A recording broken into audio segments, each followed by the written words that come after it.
রমজানের শুরুতেই গাজায় আবারও ত্রাণ প্রবেশ বন্ধ করায় দিশেহারা হয়ে পড়েছেন সেখানকার বাসিন্দারা।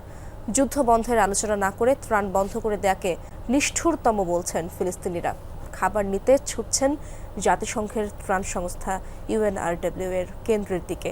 এই অবস্থায় আবারও যুদ্ধ শুরুর আতঙ্ক জেঁকে বসেছে গাজাবাসীর মধ্যে। ভিশনের ফুলঝুরি মেগা অফারে ফ্রিজ কিনলেই পাচ্ছেন 16 পিসের আকর্ষণীয় গিফট বক্স একদম ফ্রি। সবজিসহ নিত্য প্রয়োজনীয় বিভিন্ন পণ্য কিনতে অস্থায়ী এসব বাজারে ভিড় গাজাবাসী। ইসরায়েলি বাধায় উপত্যকায় ত্রাণ প্রবেশ বন্ধ হয়ে গেছে। ফলে যে যতটুকু পারছেন রুটি, ডাল, ময়দার মতো পণ্য কিনে রাখছেন। কিন্তু চড়া দাম হওয়ায় অনেকেই ফিরছেন খালি হাতে। সব মিলিয়ে আবারও দুর্ভিক্ষের সংখ্যা দেখা দিয়েছে গাজায়। সকালে একদম, বিকেলে আবার আরেক দাম। ত্রাণ প্রবেশ বন্ধ মানে আবারও খাবারের তীব্র সংকট। মানুষজন তাই যতটা পারছে খাবার কিনে রাখছে।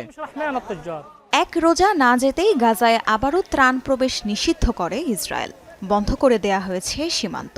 এরই মধ্যে মোতায়েন করা হয়েছে অতিরিক্ত IDF সেনাও। এই সিদ্ধান্তকে আবারও যুদ্ধ শুরুর ইঙ্গিত বলে মনে করছেন গাজাবাসী।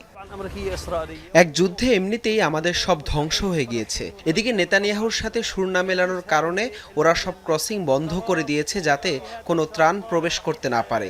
এই রোজায় ত্রাণ না পেলে খাবো কি? আমরা আতঙ্কিত। ট্রাম্প নেতানিয়াহু জোট বেঁধে আবারও যুদ্ধ শুরু করলে তা হবে আগের থেকেও ভয়াবহ। আমি জানি না রমজান মাসে ত্রাণ সহায়তা না পেলে আমরা বাঁচব কিভাবে। বাজারগুলোতে চড়া দামের কারণে কিছু কেনা যাচ্ছে না।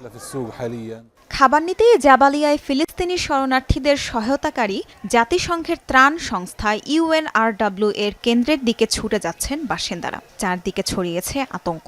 পবিত্র রমজান মাস এবং ইহুদিদের বসন্তকালীন উৎসব পাসওভার চলাকালে গাজায় সাময়িক যুদ্ধবিরতি কার্যকরে যুক্তরাষ্ট্রের প্রস্তাবে ইসরায়েল সম্মত হলেও এতে রাজি হয়নি হামাস।